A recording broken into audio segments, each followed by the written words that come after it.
Transforming into Kaiju number 8 in front of the captain of the 3rd Division to overpowering the strongest soldier in the entire defense force. These are every single time Kafka's Kaiju transformation shocked the defense force. And let's start with the first sighting of Kaiju number 8. Kafka always dreamed of joining the defense force to help destroy every last Kaiju, but no matter how many times he applied, he was rejected, simply because he was too weak. Until one night after encountering a bloodthirsty Yoju, Kafka was blessed, or you could say cursed, with the power to transform into a literal monster. At first, he panicked. He didn't know what was happening. Reno was just as shocked, but once Kafka calmed down, he began to see what this power really meant. Not long after rushing out the hospital, Kafka sensed a Kaiju nearby. He rushed to check what was going on. A Yoju was about to devour a mother and her child. Without any hesitation, Kafka put himself between them and the monster, and with a single punch, completely obliterated the Yoju. This incident earned him the name Kaiju number 8, because his power level as a Kaiju was so insane, the defense force had no choice but to brand him as an official Kaiju threat. There are still 10 more shocking transformations to cover, and let's move on to Kafka's first day joining the defense force. After applying to join the defense force for the gazillion time, Kafka finally got accepted for an examination along with Reino Ichikawa. But there was one tiny problem. Kafka wasn't just another recruit anymore. He was secretly Kaiju number 8. If the defense force ever found out, they'd stop seeing him as a soldier and turn him into some lab experiment. So his plan was simple: hide his Kaiju powers at all costs. At least, that was the plan.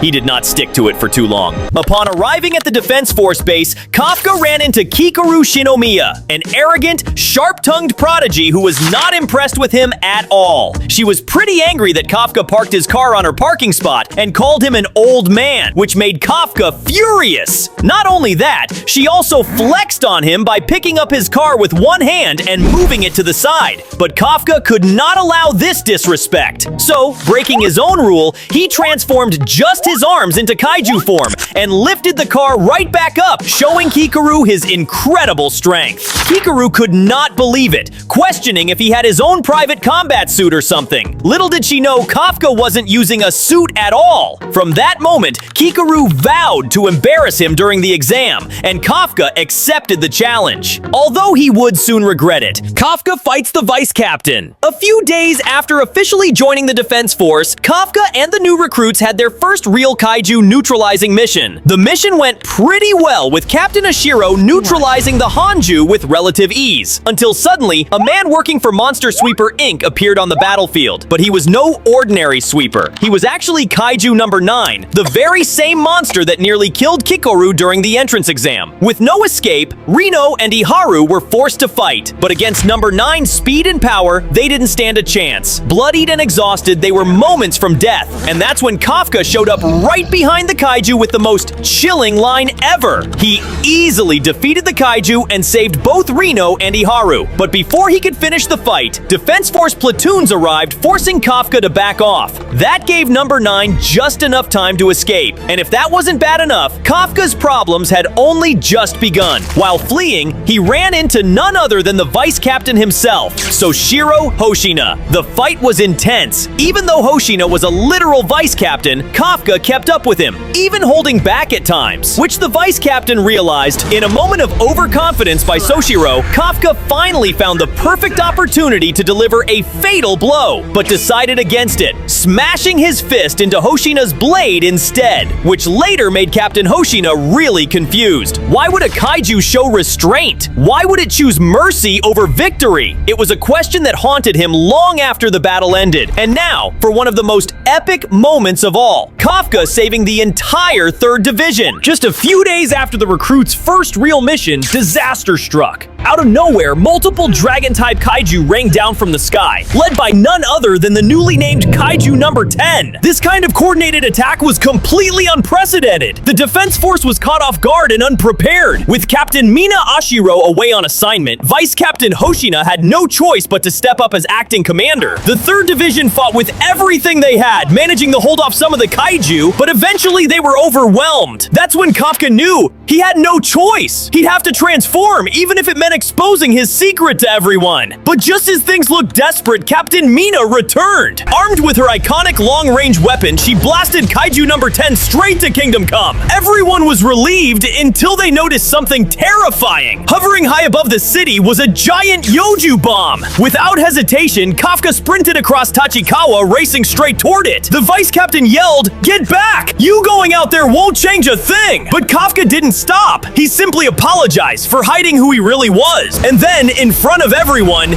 he transformed into Kaiju number 8. The sheer force of his transformation sent shockwaves ripping through the city. Supergiant Kaiju reading detected. Fortitude level 9.8. It's Kaiju number 8. In a final desperate effort, Kafka charged up his strongest attack yet, causing the entire battlefield to shake. And with one earth-shattering punch, he destroyed the Yoju bomb, saving the entire 3rd Division. That's 5 shocking transformations down, 6 more to go. And now, let's move on to Berserk Kafka. The Defense Force needed to know the truth. Was Kafka still human or just another mindless kaiju? To find out, they called in the strongest soldier in history, General Isao Shinomiya. Isao didn't waste any time. He unloaded bullets straight at Kafka, who managed to block them with a partial transformation. That's when Isao told him, "No living thing that can stop a bullet with its skin could ever be considered human." From there, Isao unleashed his full power, pummeling Kafka with his personal numbers weapon. But with no other option left, Kafka finally gave in and fully transformed into Kaiju number 8. Only this time, it wasn't Kafka in control. It was the Kaiju larva that granted him his powers. In this berserk form, Kafka fought like a monster. He sacrificed his own body just to land attacks, then regenerated instantly, fighting with terrifying inhuman ferocity. Isao quickly realized that normal human logic didn't apply here. This wasn't Kafka anymore. This was something else. And as the fight raged on, Kafka's kaiju power only grew stronger, overwhelming even the legendary general. In the end, with his berserk self on the verge of killing Isao, Kafka made the ultimate choice. He stopped his own heart, collapsing unconscious and ending the rampage. From that moment, the Defense Force understood. Kafka Hibino was no ordinary kaiju. Instead of locking him away, they decided to weaponize him, making Kafka Kaiju number 8 an official soldier of the 1st Division.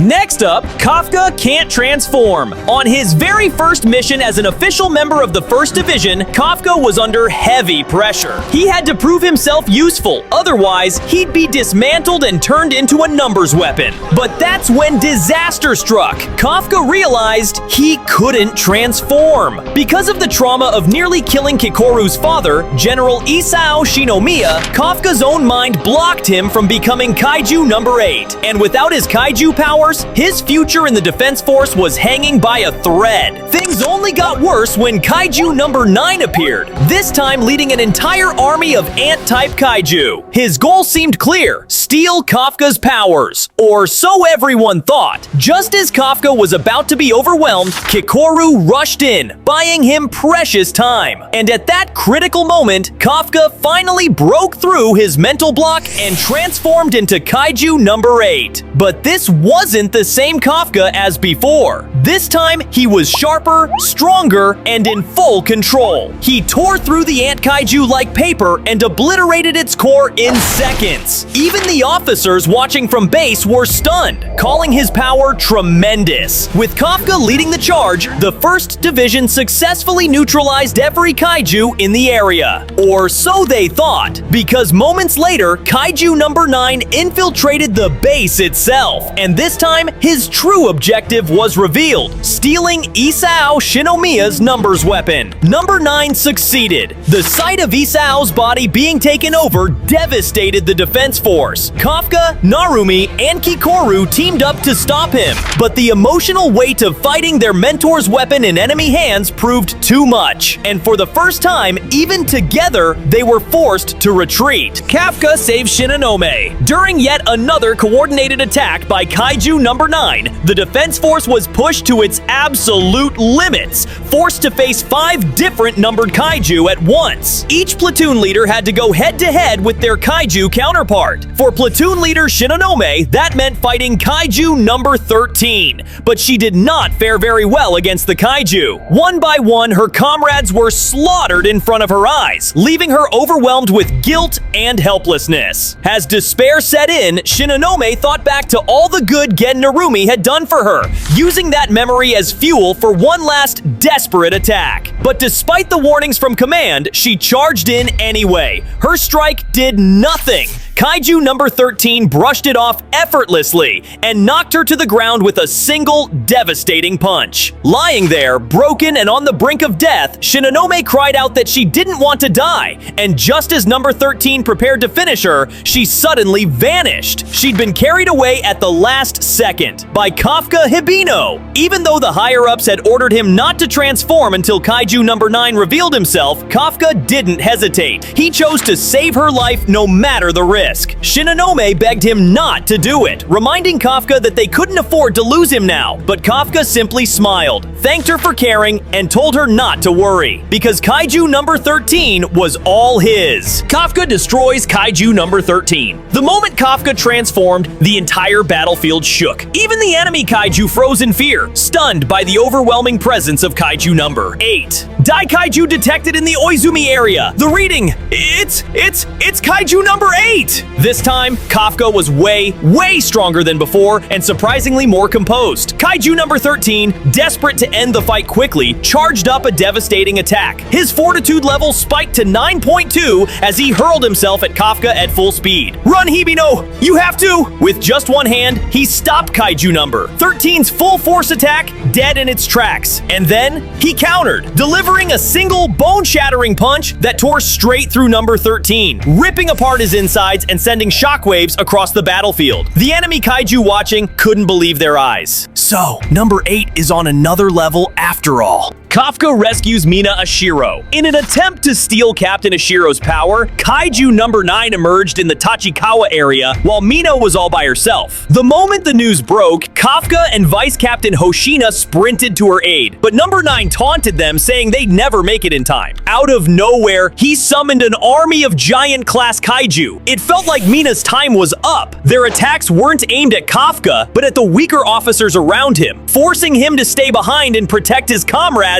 instead of rushing to Mina. From command, a general shouted, "No! 8's power is essential in neutralizing number 9. Head to Tachikawa immediately!" But Kafka couldn't abandon his friends to die. That's when Rino Ichikawa stepped in. He froze the Kaiju in place, clearing the battlefield, and looked to Kafka, telling him to go save Mina. Soon after, he arrived just as number 9 was about to consume Mina, grabbing her and pulling her to safety. Kafka teams up with Mina. The long-awaited clash finally began. Kaiju number 9 versus Kaiju number 8. Kafka charged in, using the squadron style once used by Isao Shinomiya, shocking everyone in the operational base. Blow after blow, Kafka and number 9 collided. At first, they seemed evenly matched, but number 9 unleashed a devastating blast, sending Kafka crashing into the ground, beaten and bloodied. Still, Kafka stood back up. He refused to stop. The battle dragged on. Each exchange left Kafka more battered, and Vice Captain Hoshina noticed something terrifying. Kafka had been in Kaiju form for over 30 minutes. At this rate, he might never return to human form. Number 9 finally caught Kafka's core, preparing to crush it once and for all. But then, a single thunderous shot rang out. Number 9's arm was blown clean off. Together, Kafka and Mina unleashed a barrage of attacks. Her precision shooting, his devastating punches. The two moved in perfect sync. With every strike, Kafka adapted, learning mid-battle. But so did number 9. He countered, knocking both Kafka and Mina across the battlefield before charging up his deadliest attack yet. Kafka called out to the Kaiju larva inside him, "Lend me your strength, just this once." In that instant, Kafka's body ignited with raw power. He transformed once again into his berserk form, but this time he was in complete control. The battlefield shook as he unleashed a storm of squadron-style techniques, each one more devastating than the last. Mina rejoined joined the fight with her signature weapon, blasting through Number 9's defenses and exposing his core. Kafka leapt forward, charging his ultimate strike, 6th form Neo God of Thunder. His blow shattered Number 9's core in an explosion of raw power. But before the dust even settled, Number 9 struck back. With one swift move, he stabbed Kafka straight through the heart. Kafka's core was destroyed.